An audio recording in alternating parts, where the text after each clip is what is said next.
کربلا شناسی، جس کا part number 7 آپ کی نظر میں پیش خدمت ہے، جس کا عنوان ہے علمدار لشکر۔ علمدار کا نام سن کر آپ کو خیال جس شخصیت کی جانب جا رہا ہے وہ قاضی عباس علمدار علیہ السلام ہی ہیں، تو آئیے ویڈیو کو اینڈ تک ضرور سنیں۔ یہ 9 محرم 61 ہجری کا دن تھا، تقریباً عصر کا وقت تھا۔ امام علیہ السلام خیمہ میں خاک پر بیٹھے تلوار تیز کر رہے تھے، پھر اسی تلوار کی نوک خاک میں گاڑ کر دستے پر ٹیک لگائے بیٹھے تھے کہ انہیں اپنی بہن کی آواز آئی، ان کا نام حضرت زینب سلام اللہ علیہا ہے۔ بھیا حسین دیکھو ذرا، یہ دشمن ہماری طرف پیش قدمی کر رہے ہیں، یہ آوازیں کیسی آ رہی ہیں؟ دشمن خیموں کے قریب آ گیا ہے۔ آپ علیہ السلام نے آنکھیں کھولیں، بتایا کہ میں خواب میں نانا صلی اللہ علیہ وآلہ وسلم کو دیکھ رہا تھا، جو کہہ رہے تھے تم ان قریب ہمارے پاس آنے والے ہو۔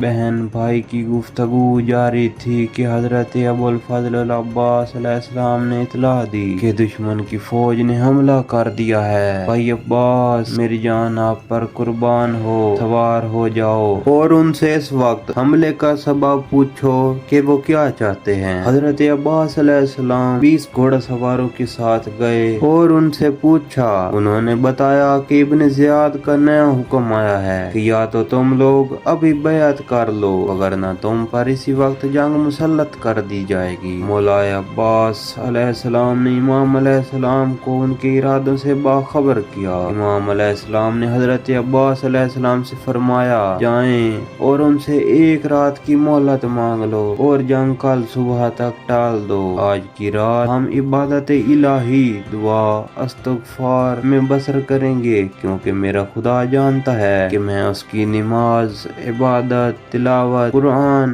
اور دعا و استغفار سے محبت کرتا ہوں۔ قاضی عباس علیہ السلام 1 رات کی مہلت لے آئے۔ دوستوں، آپ کو معلوم ہے ولید کا دربار ہو یا 9 محرم لشکر سے مہلت مانگنا، حضرت عباس علیہ السلام اپنے بھائی کے ساتھ صف اول میں نظر آئے۔ قارئین بتاتے تھے کہ انہی حالات کے لیے مولا علی علیہ السلام ان کی تمنا کرتے تھے۔ آپ علیہ السلام نے ایک بہادر بیٹے کی خواہش میں آپ کی ماں حضرت ام البنین سلام اللہ علیہا سے شادی کی، جو ایک جری اور شجاع قبیلے سے تعلق رکھتی تھیں۔ وہ ایک بہادر خاتون تھیں۔ ان کے بطن سے بحکم الہی ایک دلیر اور شیر دل بچہ پیدا ہوا، جو حیدر کرار کی شجاعت کے ساتھ اپنی ماں سے بھی زیادہ دلیری اور جوان مردی کو وراثت میں پایا۔ وہ شبیہ مولا علی علیہ السلام تھے، جو کہ کربلا میں موجود تھے۔ حضرت عباس علیہ السلام نے جنگ صفین میں بھی شجاعت و بہادری کے جوہر دکھائے۔ آپ کی ماں نے آپ کو وفا کا ایسا سبق سکھایا جو کہ خاندان زہرا سلام اللہ علیہا کے ساتھ کی تا قیامت یاد رہے گی۔ مولا عباس علیہ السلام خود کو امام علیہ السلام کے نوکر کہا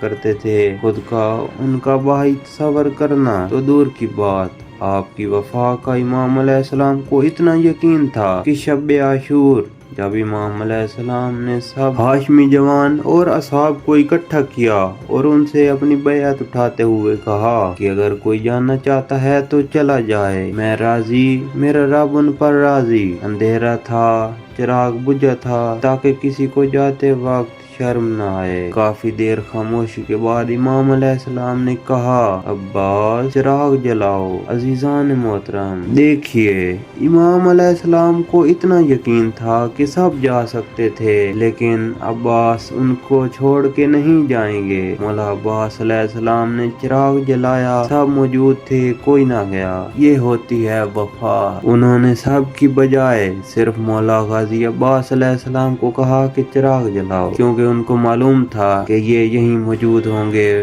انہی کو وفا کا پیکر کہا جاتا ہے۔ امام علیہ السلام اپنے لشکر کی کمان مولا عباس علیہ السلام کو دیتے ہیں۔ اپنی چھوٹی سی فوج کا کمانڈر اور علمدار حضرت عباس علیہ السلام تھے۔ امام علیہ السلام مشکل وقت میں آپ کو بھیجتے اور آپ بحکم الہی کامیاب ہو کے لوٹتے۔ آپ اتنے بہادر تھے اور اتنے جنگجو تھے کہ اہل عرب آپ کی ہیبت اور نام سنتے ہی لرز جاتے تھے۔ کسی میں में इतनी हिम्मत नहीं थी कि कोई अब्बास अलैहिस्सलाम का मुकाबला में आए। मैदान करबला में जब भी कोई शहीद होता, आप अलैहिस्सलाम इमाम अलैहिस्सलाम की मदद को जाते और लाशाए शहीद को खैमा में लाते। आशूर के दिन जब 5 जवान इकट्ठे मैदान की तरफ जंग के लिए गए तो उन्होंने खूब शमशीर जनी की। इसी दौरान उन बहादुरों को लश्कर यजीदी ने चारों तरफ से घेर लिया। इमाम अलैहिस्सलाम ने हजरत अब्बास अलैहिस्सलाम को उनकी मदद के लिए भेजा।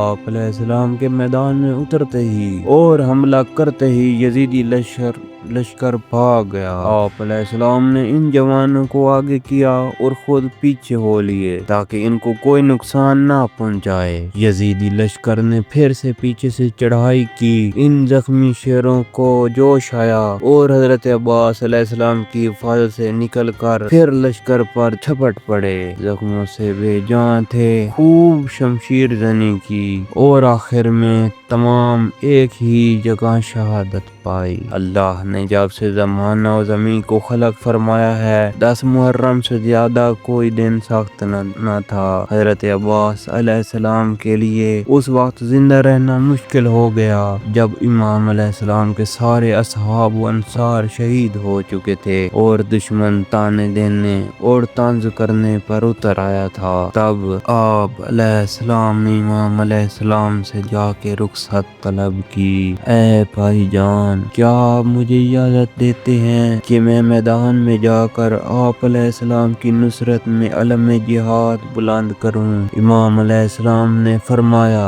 आपको कैसे मक्तल की तारीफ रवाना कर दूं, आप तो मेरे लश्कर के अलम बरदार हैं। आप अलैहिस्सलाम के जाने से तो सारा सिलसिला ही खत्म हो जाएगा। इमाम अलैहिस्सलाम के जवाब में हजरत अब्बास अलैहिस्सलाम ने अपने दिल का हाल सुनाया। फरमाया, मैदान करबला में आपकी तन्हाई और गुर्बत देख कर मेरा सीना तंग हो गया है और मैं दुनियावी जिंदगी से उकता गया हूँ। क्या मैं इन जालिमों और इन मुनाफिकों से उनके जुल्म का काम लूंगा। दोस्तों, जरा सोचें, वो सलार कैसे चुप रह सकता है जिसका सारा लश्कर शहीद हो चुका हो।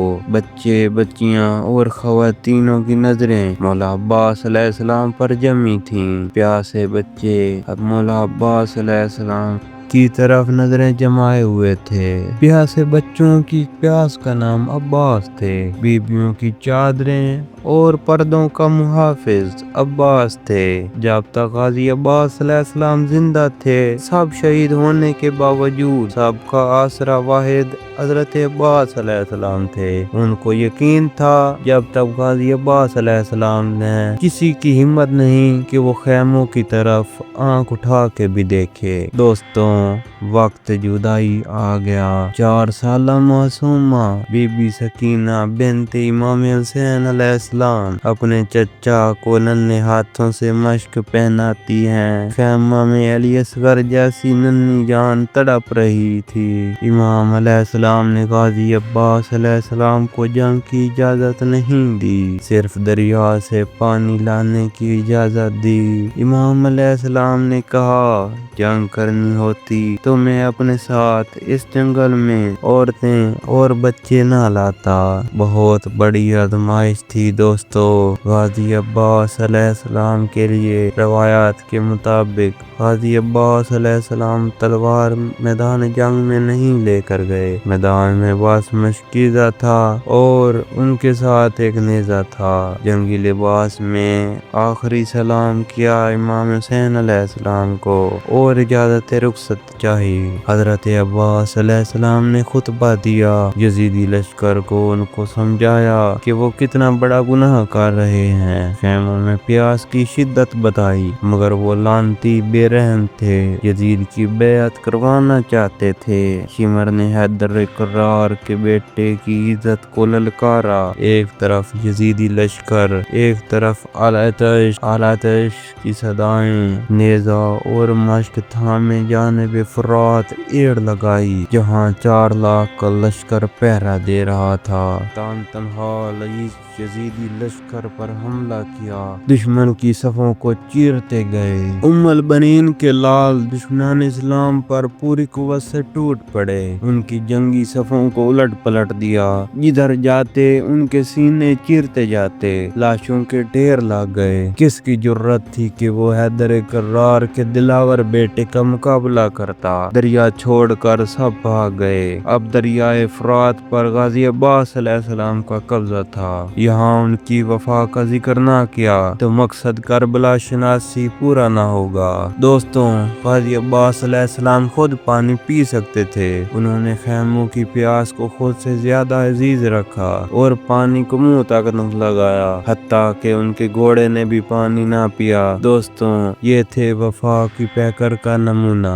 उधर उमर इब्ने साद ने ऐलान कर दिया कि अगर पानी ख़याम तक पहुंच गया तो हम जंग हार जाएंगे। उसने इनाम के लालच देकर फौज को फिर से तरतीब दिया। इस बार कुछ चालाक शातिरों ने जिनमें सामने आने और हमला करने की हिम्मत और जुर्रत ना थी, छुप कर वार किए, जिसके नतीजा में गाजी अब्बास अलैहिस्सलाम का एक बाजू कलम हो गया। आप अलैहिस्सलाम ने मश्क को फुर्ती से दूसरे कंधे पर डाला और फिर एक और मलऊन ने खजूर के पेड़ के पीछे से छुप कर वार किया और इस वार के नतीजे में हजरत गाजी अब्बास अलैहिस्सलाम का दूसरा बाजू भी कट कर करबला की सरजमीन पर गिर पड़ा। आप लहूलुहान हो गए। आप अलैहिस्सलाम ने मश्क के तस्मा को मुंह से पकड़ा और अपने आगे रखा और खुद उसके ऊपर झुक गए। इधर हुरमिला और लश्कर ने तीरों की बारिश बरसा दी। जैसे आपने मश्क को महफूज रखने की पूरी कोशिश की। आपका मकसद खुद को नहीं बल्कि पानी को ख़याम तक पहुंचाना था। आप अलैहिस्सलाम ने खुद को मश्क के ऊपर पर कटे बाजू के साथ झुका लिया ताकि कोई तीर मश्क को ना लगे। फिर हुरमिला ने तीर चलाया। दोस्तों, ये तीर सीधा मश्क में लगा और मश्क से पानी नहीं बहा बल्कि गाजी अब्बास अलैहिस्सलाम की सारी मेहनत बह गई। आपने अब घोड़े का रुख ख़याम की तरफ नहीं किया बल्कि घोड़े का रुख वहां मोड़ा जहां लाखों का लश्कर था। बाजू कटे थे, जंग नहीं कर सकते थे, पानी बह चुका था। अचानक एक तीर आपकी आंख में लगा। आपने फुर्ती से अपनी आंखों से चुभे हुए तीर को खींचा। आप आखिरी दम तक लड़े। अब बिनाई भी जा चुकी थी। एक लांती ने पीछे से आके गुर्ज आपके सर में मारा। आपका सर फट गया और आप बिन बाजुओं के घोड़े से गिरे और इमाम अलैहिस्सलाम को सदा दी, या अबा अब्दुल्ला मिन्नी सलाम। ऐ अबू अब्दुल्ला, इमाम हुसैन अलैहिस्सलाम मेरा आखिरी सलाम हो। दोस्तों, ख़याम हुसैनी में आप अलैहिस्सलाम पानी ना पहुंचा सके, लेकिन जिस अंदाज में उन्होंने कोशिश की, इस सिला में उनको सिकाए सकीना या सिकाए हरम का लक़ब मिला, यानी हरम को पानी पिलाने वाले। दोस्तों, अब आते हैं दरसे करबला की जानिब। नंबर 1, इंसान को कोशिश जरूर करनी चाहिए, हालात जैसे भी हों। खुदा की मदद से उसकी कोशिश जरूर रंग ले आती है। नंबर 2, वफा के बगैर इताअत मुमकिन नहीं। ये नहीं कि आप खुद को मौला का अज़ादार और मोमिन कहलाते फिरें और साथ गुनाह भी करते रहें। नहीं, बल्कि गाजी अब्बास अलैहिस्सलाम की इताअत करके बावफा हो सकते हैं। काम हमारे यजीदियों से भी बदतर होते हैं और कहलाते हम उनके मानने वाले हैं। नहीं, बल्कि इनका मुती और फर्माबरदार भी बनना वफा में शामिल है। नंबर 3, मौत को सामने देखकर भी इबादत और मनाजात के लिए वक्त मांगना। अल्लाह की इबादत किस कदर पुरकशिश और लजीज है। औलियाए इलाही इसी लज्जत को हासिल करने के लिए अलविदाई इबादत के लिए वक्त मांग लेते थे। उम्मीद है ये वीडियो आपके लिए मुफीद साबित होगी। अपना ख्याल रखें। अल्लाह आपका हामी नासिर हो।